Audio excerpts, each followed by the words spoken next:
You're now listening to the Supply Chain Secrets Podcast, the ultimate insider's guide for all things ocean shipping. Presented by NYFI. Hi, everyone. You're listening to the Supply Chain Secrets Podcast. I am your guest host, Don Davis, filling in for the vacationing Caroline Weaver. And I'm here today with Lars Jensen. Lars, how are you and where are you? I am great as always, and it's one of the few rare occasions where I'm in not only Denmark, but sunny Denmark for a change. This is wonderful. Yeah, two unusual things, you in Denmark and it being sunny. So what's the latest? What's going on from the past week, from the last show? Yeah, I think the one thing we should start with is what I think is on everybody's mind right now, the newly erupted war between Israel and Iran and how that is affecting the markets. And with the severe risk of sounding slightly callous, from a container shipping market, it is not. At least there is no direct impact. And I think that's important to get out there as well. Because the key risk, of course, which has been highlighted by everyone, is an impact, for example, on the Strait of Hormuz. But the reality right now is that there is no impact on the Strait of Hormuz. All information, also from military forces down there is no attacks on any commercial ships. They are not being interfered with. So from that perspective, it remains clearly a risk, but not a direct impact. Could it be an indirect impact? I think we're going to see some indirect impacts. Clearly, maritime insurance companies will be using this to reassess, do you need to pay higher insurance premiums on your ships going to the region? That's a risk assessment. That's an indirect impact. There will be shippers right now contemplating, should I reroute my supply chain, which if you have cargo going into the Gulf, there's not really any opportunity for doing that.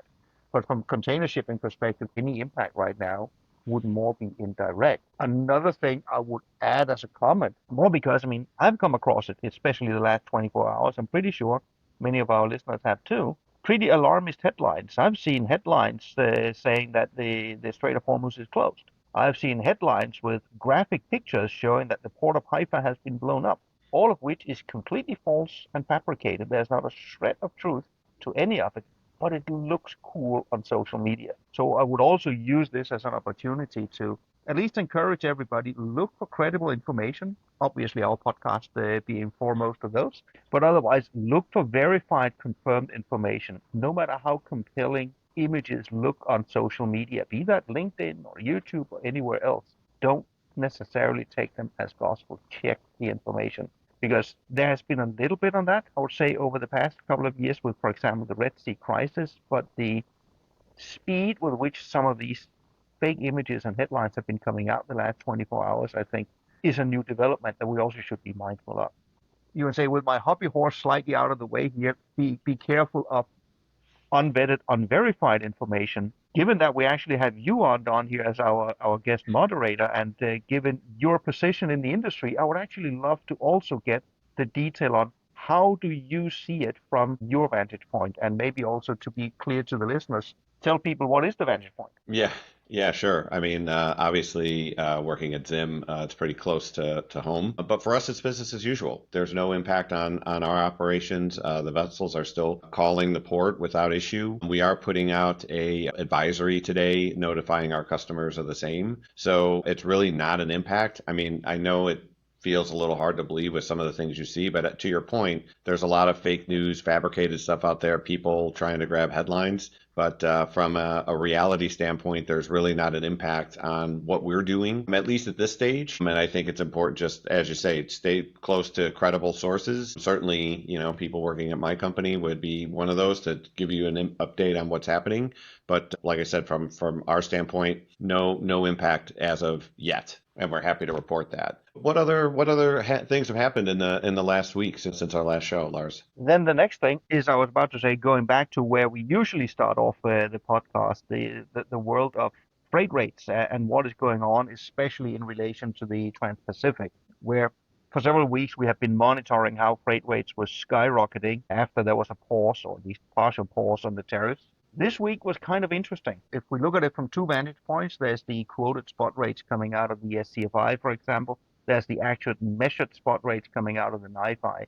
On the quoted spot rates, these are the ones that have been skyrocketing for several weeks. They took a turn for the more, I would call, erratic over the last week. If we look at the actual data, you are suddenly seeing something like a $1,500 drop in a single week from Shanghai into the West Coast, whereas into the East Coast, it's only a tiny drop, almost holding firm. And to me, that also is an indication of, I think the technical term would be bewilderment amongst the US importers in terms of what to do. If we rewind the clock just a couple of weeks, at that point in time, the clear consensus in the market was we were going to have quite a surge of cargo from China into the US. Also, that surge would come in two different waves. Wave number one was cargo that was already there waiting to be shipped, but had been held back because of the tariffs.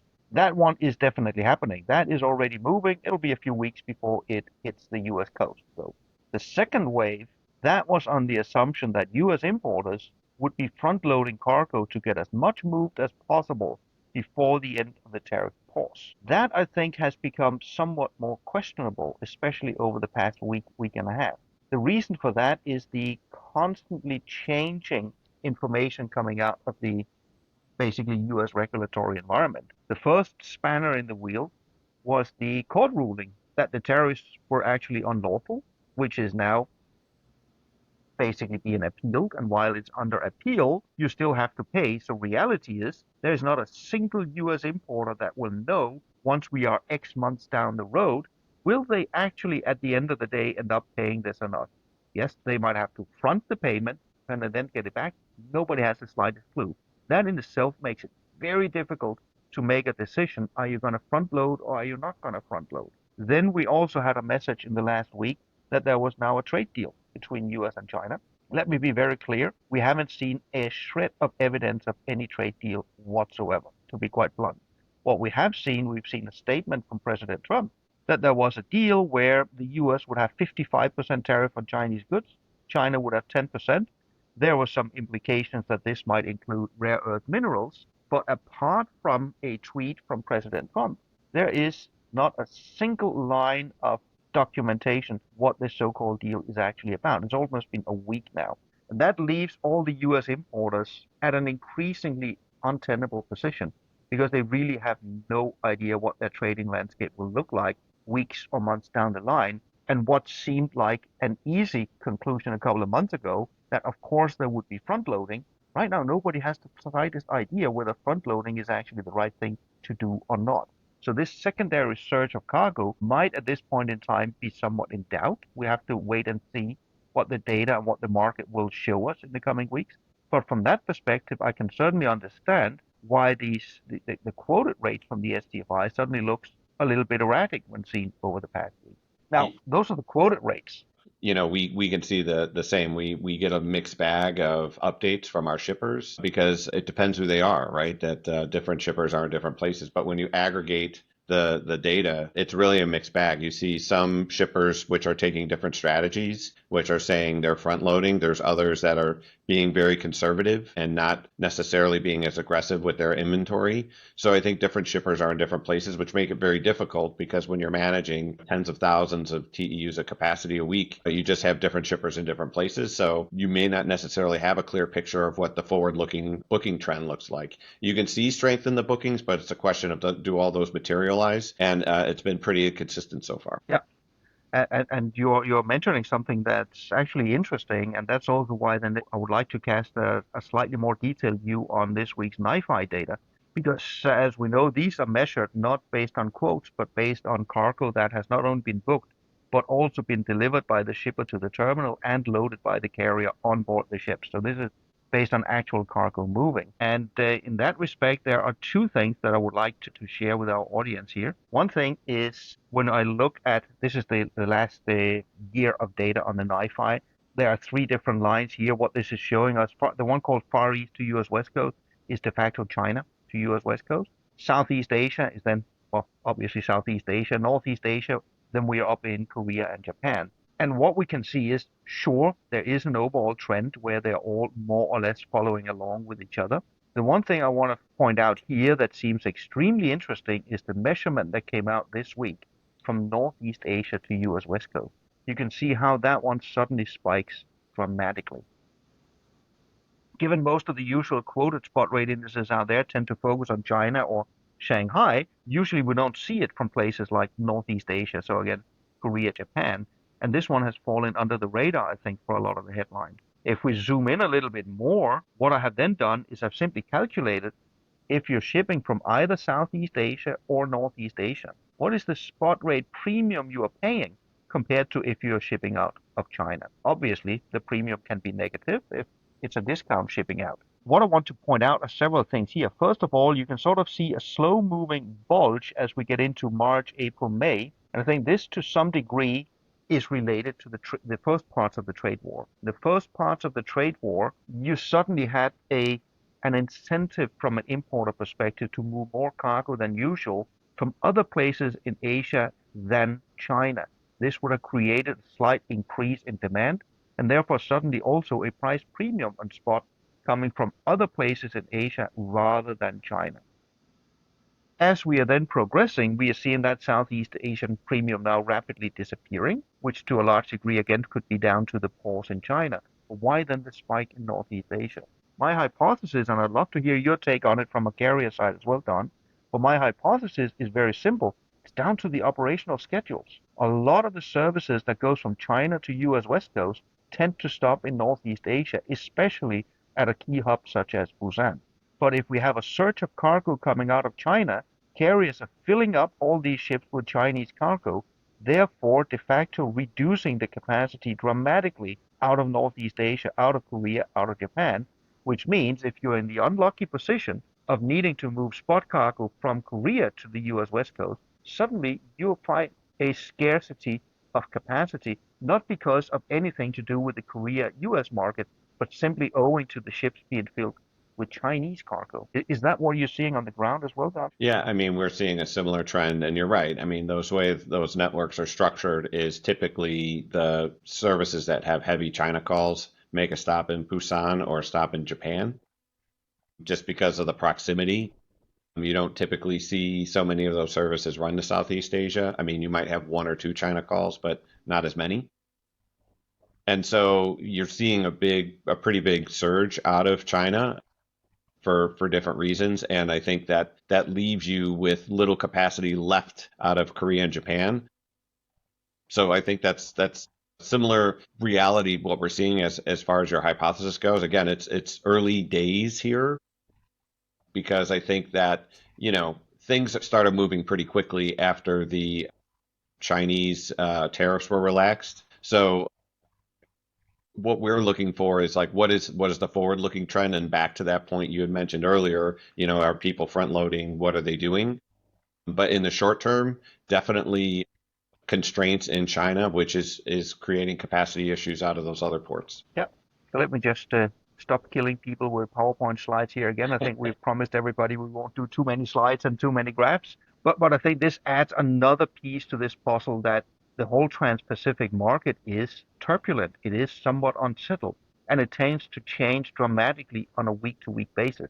And I don't see that settling down anytime soon. Again, also in these swings between what are the different origins with cargo that are being loaded in. And to finalize that, I want to also link it back to where we started this conversation that right now there is, and let's be clear, no impact on the Strait of Hormuz over in the Iran-Israel war. But we should keep in the back of our minds, if there is an impact, this could very well impact also these trades on the Pacific, even the trades that goes to US West Coast. This might sound extremely counterintuitive, but the reason here is if we get a problem in the Strait of Hormuz, that would instantly reverberate back through the supply chain. A lot of the cargo that moves into the Gulf suddenly can't move into the Gulf. It will get stuck at major origins or major transshipment hubs in Asia, very much like the effect we saw last year with the initial parts of the Red Sea crisis, where suddenly we also had port congestion issues in Asia, in hubs where we usually didn't see them. So I'm not mentioning this because it is a reality. It isn't. But I'm mentioning so all of our listeners keep an eye out for what happens if there is an impact on the Strait of Hormuz. And if you're shipping, for example, China to US West Coast, don't think you're home free because this can rapidly escalate to create congestion problems also in the major Asian origin regions. Yeah. Is there anything else you want to cover with respect to the trade war? I think we've covered a lot there, but is there anything else that stands out to you related to the trade war? No, I think we covered the main parts. I mean, we can hope for that there is some sort of resolution. I think the one thing I didn't mention, I think that was also during the week. I mean, lots of things tend to happen in the weeks, but one thing that's important to note also is there was a statement from, I believe it was the U.S. Treasury Secretary, that the 9th of July deadline for non-Chinese origins might be postponed. I'm sorry to say this, but as has become the norm, we have no idea whether necessarily to place any credence into that statement or not. But for the U.S. importers, it's just one more in these 1,000 other uncertainty elements out there that the pause deadline of 9th of July is now also in. Yeah. And I want to ask you what to look for in the week ahead. But before we get there, I just want to provide some perspective because we talked a lot about uncertainty and just to mention what it means for a carrier. And just if we look back, let's say, to what happened with the tariff impact and then the relaxing of the tariff. For us, what happened is we were running our new network. So Maersk left our group and went with Gemini. We run a service, a product with MSC. So we launched our new product starting in March and started phasing in April. Then we had this trade war. And what we did is we rationalized two services. So we took an East Coast and Gulf service out. We added port calls to maintain coverage, but there's some ports that we no longer went to. So we had some different aspects to our product. For instance, we started going to Taiwan. We didn't have that in the new network. And then when it was relaxed, what happened? Well, we didn't bring back a Gulf service. So there's still only one Gulf service. We did bring back a string to the East Coast, but the port calls weren't the same. So we kept Taiwan and we don't go to Wilmington at the moment. So the impact is, we're trying to figure it out as a carrier. There's certain coverages that may change. So there's been a fundamental shift in our product in some areas. When you look at it, what we were planning on doing when we released our new network earlier this year to what it is now. And again, that may change again, depending on what happens. But for carriers, it's very difficult to try and get it right because, it's a very costly business to run from a vessel standpoint, from a container availability standpoint, from a fuel standpoint. So we're trying to deal with all these things while we're trying to figure out what's exactly happening with all these trade issues. Yes, the carriers, I mean, both your carrier and also the other carriers tried rapidly to change once we then got the pause in China. But what I also find at least noteworthy and people should be aware of is no carrier can turn on a dime. This takes time to change. When I was monitoring the weekly data on the capacity carriers were offering on the Trans-Pacific, it took a couple of weeks before there was actually a genuine planned real uptake in capacity. It takes time. And even when that happened, it also appears to me that a lot of that fast-track capacity ended up leaving a week later than initially announced, partly because vessels need to get to the right place, partly because there are some congestion issues. You need to be able to get to port, which also means this surge that we're talking about. I have seen reports out there over from the U.S. side, and we're not seeing any surge. Well, no wonder, because that cargo haven't physically gotten there yet. So this boost in demand, carriers were really unable to lift a lot of that initially. It took at least 2-3 weeks before the capacity genuinely came into the market. Right. It's a tough business. I know customers want us to react quickly and we try and we do. But, when you have a ship, you've already deployed it somewhere, it's now going to, Africa or somewhere else.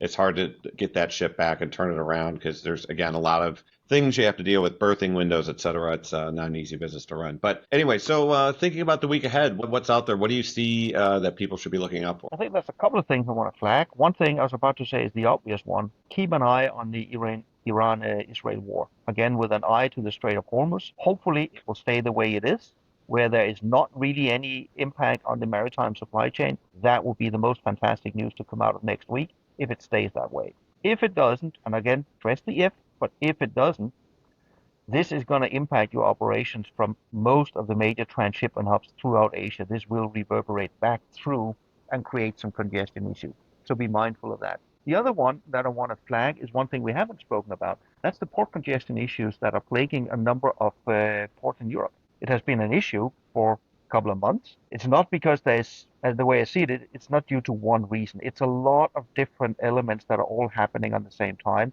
You've got the change of flows related to all of the new alliance services shifting around. That's one part. That's also changing empty equipment flows.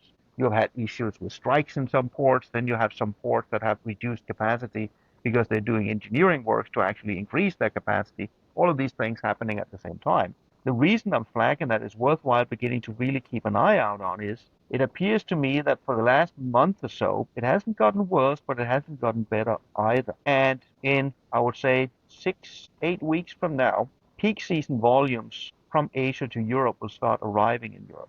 And if we haven't gotten this port congestion problem in Europe under control, then it's going to escalate and actually get worse. Not that there's anything the shipper right now can necessarily do about it, but as always, forewarned is forearmed. So keep an eye out on, are the ports and carriers in combination getting this port congestion slowly resolved? How do you know that? When it comes to measuring port congestion, the problem is there is no one single index. There is no one single source that provides you a solid overview of port congestion at a regional level. There are two ways you can go about it. An individual shipper can, of course, keep an eye on his own shipments, talk to his own carriers in the ports and terminals that's being used. That is definitely one way. Another way, not that it's a foolproof way, not that the data is all comprehensive, but the one I at least see out there with weekly measurements on the terminals they're using is actually HMM. They've been providing pretty solidly every week for several months an overview of at least how do they see the congestion in the terminals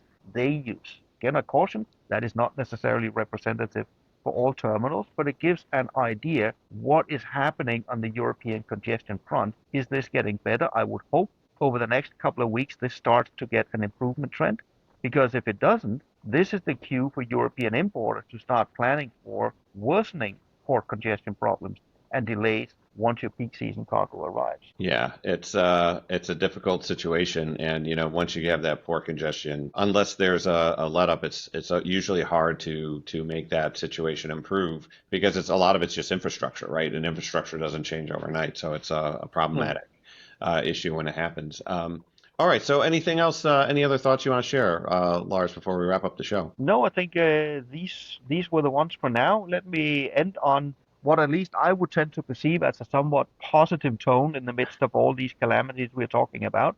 Let's not forget, despite all of these troubles, the supply chain is still working. There is still a phenomenal amount of cargo that moves. I know it is more expensive for some. It takes longer for some. It's not working as well as we would like it to do, but the supply chain is still functioning, it is still working, cargo is still moving, despite all these challenges, and it will continue to do so. Yeah, that's a great point. I mean, you see all these things that are happening, and I mean, by and large, the supply chain isn't running into gridlock. It hasn't stopped. It continues to happen, which is pretty impressive when you consider all these different things, whether it's trade war, whether it's physical war. There's all these issues, and the supply chain is pretty resilient, keeps running. So great. Well, thanks, Lars. I hope you enjoyed the show. I thought it was great insights from Lars this week. Don't forget, rate us, review us wherever you find our podcast, and thanks for listening, everybody. Thanks for listening to Supply Chain Secrets Podcast, presented by NYFI. Be sure to subscribe on your favorite podcast app. Want to be a part of the show? Register to attend a live recording at the link below.